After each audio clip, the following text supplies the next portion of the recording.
describe him to me. And Muslim, look at the description of your Rasul. And for some, this would be the first time you hear what your Prophet looked like. I saw a man of striking appearance. ظاهر الوضاء أبلج الوجه, radiant face, حسن الخلق, beautifully created.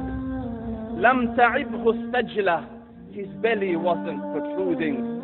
ولم تزر به السعلة, nor was his head disproportionate and small. وسيم قسيم, proportionate and delicate, finely made, a specimen of a creation. في عينيه دعج, in his eyes there was a contrast. The dark was immensely dark, the white was excessively white. وفي أشفاره وطء, and his eyelashes were long. وفي صوته صهل, and in his voice was a natural echo. وفي عنقه سطع, and his neck was elegantly long. وفي لحيته كثافة, his beard was full and thick. أزج أقرن, his eyebrows were arched, but they were not joined. It was separated. In summit فعليه الوقار, when he was silent, dignity covered him.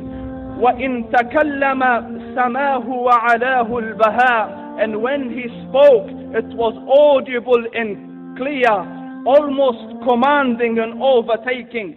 أجمل الناس وأبهاهم من بعيد, from afar the most striking and outstanding in appearance. وأحسنهم وأجملهم من قريب, and when he came near, the best of them and the most handsome of them in closeness. حلو المنطق, such an exalted and sweet level of logic. Like when he used to speak, it was so coherently logical, it was smooth and easy to understand. فصل لا نزر ولا هزر, he was to the point, not excessive, nor too short. كأن منطقه خرزات نظم يتحدرن, his logic, his utterances, his words were like jewels coming out of a necklace, calculated, polished, one after the other. It would flow magically. ربعة, he was medium in height.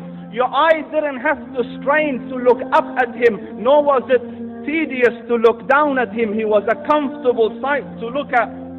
له رفقاء يحفون به, he had friends. The people that were with him, they were working around him to try to serve and protect him. إن قال سمعوا لقوله, when he used to say something, they used to hearken to what he used to say. وإن أمر تبادروا إلى أمره, when he commanded, they used to compete to fulfill the command. This is Muhammad Rasulullah. This is Muhammad Rasulullah. Anas ibn Malik says, he says, I came out one night, it was the full moon night.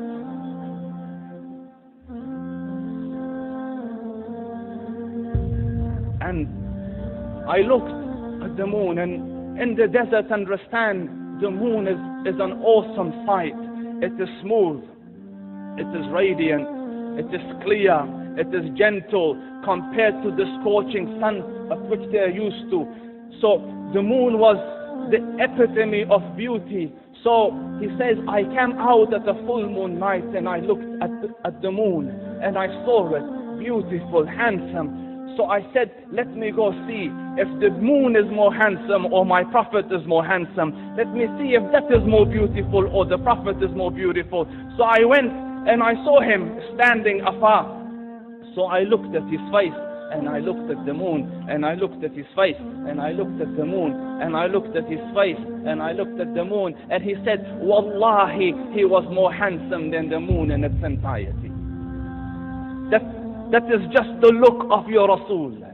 Aisha radiyallahu anha says, I was sewing with the needle, my needle dropped in the dark, I couldn't find it. I said, Ya Rasul, I can't find it. He moved his face close, and I swear, out of the radiance of his face, I found my needle. And the Prophet sallallahu alayhi wa sallam was mind-bogglingly handsome. But his handsomeness was covered with waqar and jalal and hayba. The Sahaba say, when we used to sit at his feet, two feelings conflicting would come on the heart. The first one, you wanted to look at him. You wanted to behold the majesty of his face. And when you wanted to look up, shyness used to overtake you, so you used to look down. Amr ibn al-As says, I sat with him many times, but if you ask me to describe his face, I can't describe it. I wouldn't be able to look up to him ijlalan wa ta'zeeman. I couldn't look up at him. And that is why he didn't have the problems that Yusuf alayhi salam had. Because it was difficult to penetrate the awe and the splendor of the Rasul.